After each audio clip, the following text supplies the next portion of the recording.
दूसरी शादी जल्दी करो, बारात द्वार पर आ गई है और अभी तक दुल्हन के हाथों में मेहंदी ही लग रही है। पार्लर वाली को देखते हुए रमा की सास कमला ने कहा। रमा अपने हाथों में लगी अधूरी मेहंदी को देखकर अतीत में डूबी है। जब उसकी शादी उसके बचपन के दोस्त रितेश से हुई थी। हम दोनों एक दूसरे के लिए ही बने हैं। जैसे राधा कृष्ण की हैं, वैसे ही रमा रितेश की यादों के भंवर में रितेश के गले में झूलती हुई रमा उस दिन को याद कर रही है जब रमा ने वैलेंटाइन डे पर उसे पहली बार आई लव यू कहा और रितेश ने उसे बाहों में भर लिया। यह वैलेंटाइन डे मुझे समझ नहीं आता, मैं तो बस तुमसे प्यार करता हूँ, इतना जानता हूँ। कितनी नसीबों वाली समझती थी खुद को वो, जिससे प्यार किया उससे शादी के लिए कोई अड़चन नहीं आई। दोनों के परिवार वालों ने धूमधाम से रमा और रितेश की शादी करवाई। रितेश को बचपन से फौज में भर्ती होने का मन था। एक फौजी से शादी करके पछताओगी तो नहीं रमा, कभी तुम। मैं तुमसे बहुत प्यार करता हूँ, पर अपनी धरती माँ से भी मुझे बहुत प्यार है। मैं देश की रक्षा के लिए अपनी जान भी दे दूंगा तो कम है। मुझे गर्व है खुद पर जो मैं तुम्हारी प्रेमिका और अब तुम्हारी पत्नी हूँ। बस एक वादा करना होगा तुमको, जब हमारी कोई संतान हो तो तुम उसे भी एक सच्चे सैनिक बनने की प्रेरणा देना। मुझे कुछ हो गया तो तुम दूसरी शादी कर लेना। अपने बच्चे के भविष्य के लिए क्या हो गया है तुम्हें रितेश? आज सुहाग रात के दिन तुम कैसी बातें कर रहे हो? तुम्हें कुछ नहीं होगा। समय और परिस्थितियों ने उसके हाथों में लिखे मेहंदी से उस नाम को बदल दिया था। रितेश की जगह आकाश लिख रही थी पार्लर वाली, जिसके साथ जीने मरने की कस्में खाई, 7 फेरे लिए। उसी की माँ उसकी दूसरी शादी करवा रही थी जब उनके बेटे की देश की रक्षा के लिए जंग लड़ते हुए सीमा पर मौत हो गई। पूरी जिंदगी है बिटिया तुम्हारे पास, तुम्हें बहू बना कर लाए थे, बेटा ही दुनिया से चला गया। अब तुम ही हमारी बेटी हो। तेरा कन्यादान कर लूँ तो चैन से अपने पति और बेटे के पास जा पाऊंगी। सास ने जब कहा तो गले लग कर खूब रोई थी रमा। माँ अपने पास ही रहने दीजिए मुझे। इन हाथों में मेहंदी आपके बेटे के सिवाय किसी के नाम की नहीं लगा पाऊंगी। रमा, तुम मेरे बेटे के संतान की माँ बनने वाली हो और मेरे बेटे की आत्मा तुम्हें इस तरह उदास और उसके वियोग में तड़पता देख तड़पती रहेगी। तुम यही चाहती हो क्या कि मेरे बेटे की आत्मा दुखी रहे, उसकी संतान उम्र भर पिता के प्यार से वंचित रहे? आकाश रितेश का बचपन का दोस्त था।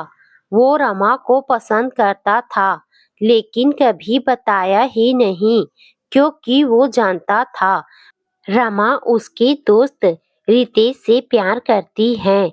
वो अपने दोस्त को हमेशा खुश देखना चाहता था, कभी एहसास ही नहीं होने दिया कि वो रमा को मन ही मन कितना चाहता था। अब जब उसका दोस्त रितेश इस दुनिया में नहीं रहा और रमा उसके बच्चे की माँ बनने वाली है, यह समाज एक औरत जो कम उम्र में ही विधवा हो गई, उस पर कुदृष्टि बिछाए रहता है।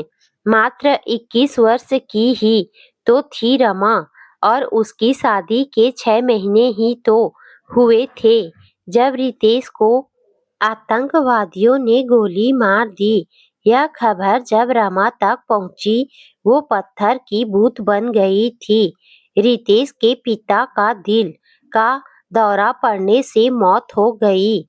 बड़ी मुश्किल से कमला ने खुद को और अपनी बहू रमा को संभाला। रितेश उसका इकलौता बेटा था जो शादी के कई सालों बाद कितनी मन्नतों से हुआ था। बेटे और पति की अकस्मात मौत और जवान बहू को उसके बेटे की संतान को जन्म देने वाली है। इसका इस तरह उदासी लपेटे रहना उसे कचोटता। मेरी फूल सी रमा कुमला रही है। कैसे जीवन भर अकेले अपने बच्चे की परवरिश करेगी। कमला को चिंता सता रही थी।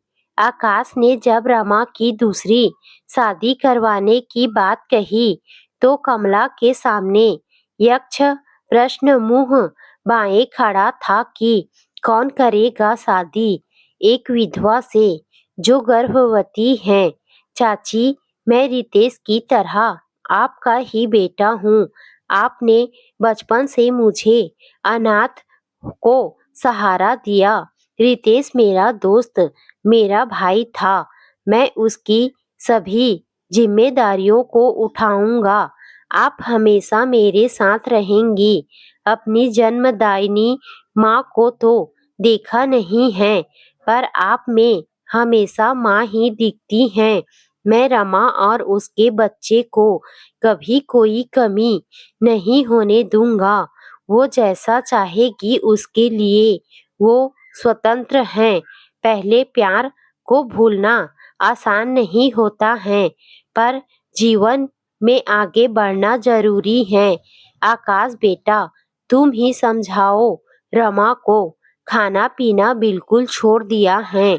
खुद के साथ बच्चे की सेहत कमजोर हो रही है। डॉक्टर ने खुश रहने के लिए कहा है।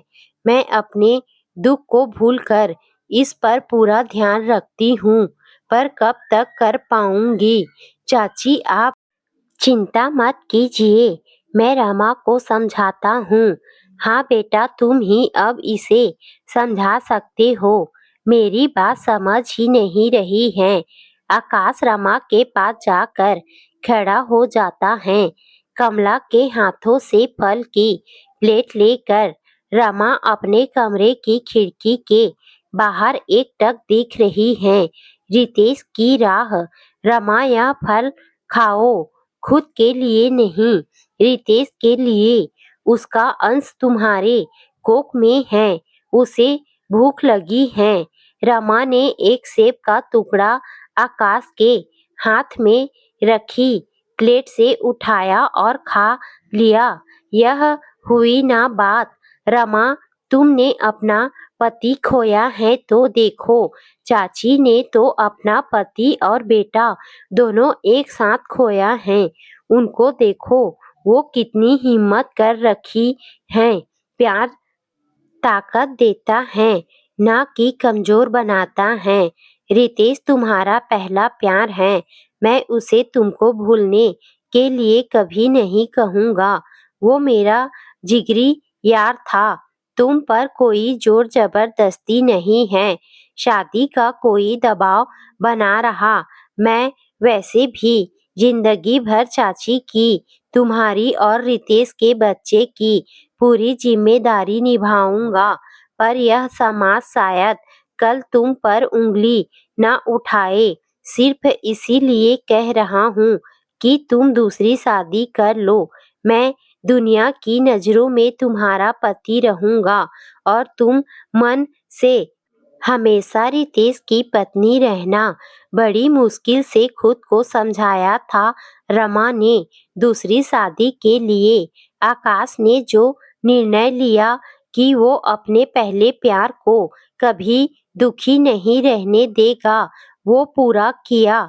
आकाश ने रमा के बेटे का नाम रितेश रखा और 20 साल बाद वो भी देश की रक्षा के लिए अपने पिता की तरह फौज में शामिल हो गया। यही तो चाहा था रितेश ने। आकाश खुश था। वो दुनिया की नज़र में बेटा तो उसी का था और उसने अपने प्यार के सभी सपने पूरे किए। मुझसे शादी करके तुम्हें क्या मिला आकाश? कभी पत्नी सुख प्राप्त नहीं किया। तुम नहीं समझोगी रमा। आकाश अपने हाथ में रखे गुलाब को आज 14 फरवरी, जो दुनिया के लिए प्रेम दिवस वैलेंटाइन डे है, रितेश की फोटो पर चढ़ा रहा है। यही सच्चा प्रेम है।